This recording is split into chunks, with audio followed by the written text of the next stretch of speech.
Well, good morning, my friend. It is Monday morning and the week of Thanksgiving. I love this week, and here we are getting ready to go into another week, start a week off. Welcome to the Pastor's Podcast.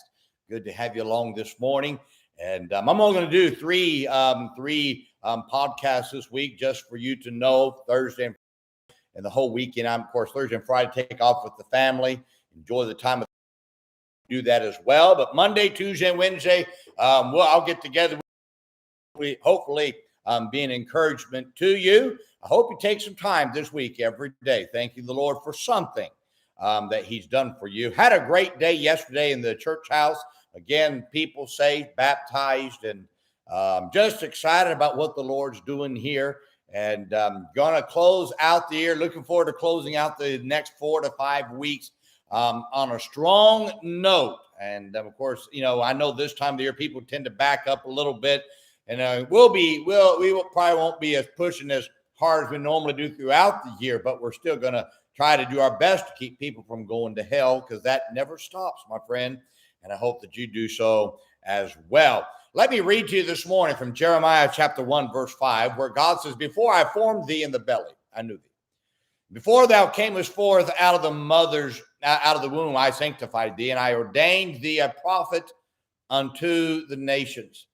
Now, one of the men in my church recently, he handed me a book of blueprints of homes that he builds. He wanted me to go through the blueprints just to see what type of home that he offers people to build. As I went through the book, every home was thought out before the property was purchased. That's what's interesting. Before there was ever a place for that home to be built, somebody took the time to pre-design a plan for that home to be built. Now, God does the same thing for every individual life. Your life is no mistake with God. It doesn't matter how your life came to be.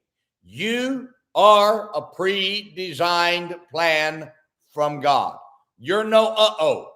You see, the difference between the person who drew those plans for a house to be built and your life is that God knows where your life will be, and He has a plan for it. Now, I'm going to give you several things to think about God's pre-designed plan for your life. First, before you knew God, God knew you and planned your life to be used to the greatest potential if you followed His plan. You see, God says, "Before I formed thee in the belly, I knew thee." You were not even conceived in the womb, and yet God knew you. You see, He knew what circumstances your life would face. But that would be no mistake with His plan for your life. The fact that God knew you before you were conceived should bring confidence that God is interested in your life and that He loves you. Second, God set you apart for a specific purpose.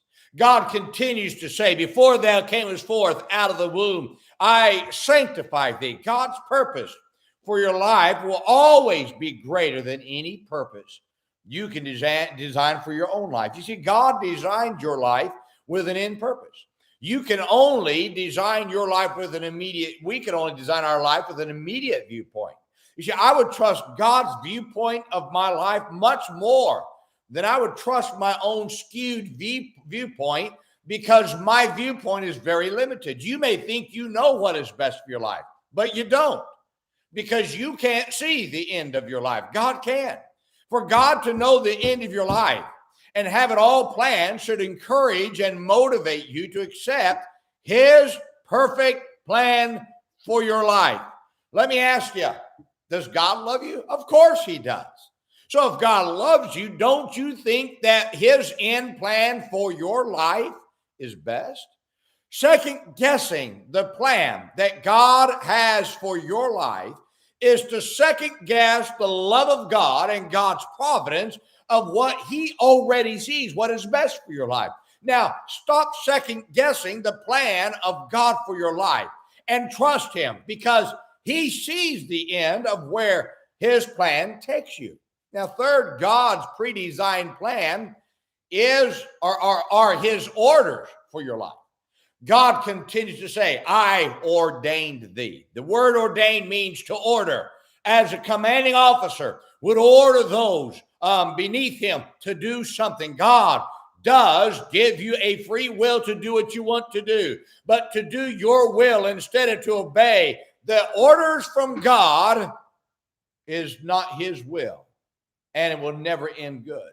See, any will that you do instead of God's will is not the right will for you to do. Doesn't matter how good your will is. If it's not God's will, it's the wrong will. You are not to live in your parents' will or in anybody else's will. You're to live in God's will. Now, my friend, let me ask you this. Are you happy in life? If you're not, are you living in the will of God? You see, you'll never be happy in life until you live in God's predesigned will for you to do. God's predesigned plan for your life is what will make your life the most effective and productive life, and it allows your life to make the greatest impact that you could ever have. Burn your dreams and follow God's plan for your life. It's his plan where you find true fulfillment in life. I'm telling you, I'm thankful I have followed God's plan for my life, because I would never enjoy what I'm enjoying now. The world will tell you that your plan is better, but it doesn't show you the heartache. Your plan will bring trust to God, who made you, who loved you, who predesigned your life before you were even born, before you were even conceived. He knows what is best for your life. I hope this is a help to you. Let me say good morning to Hannah Audit and Tahoe, who are watching this morning, and to my uncle Mike and Aunt Karen as you're all traveling here for Thanksgiving. Hope you all have a safe trip. And remember, everybody, be good to everybody today, would you? Because everybody's having a tough time. Have a great day, my friend.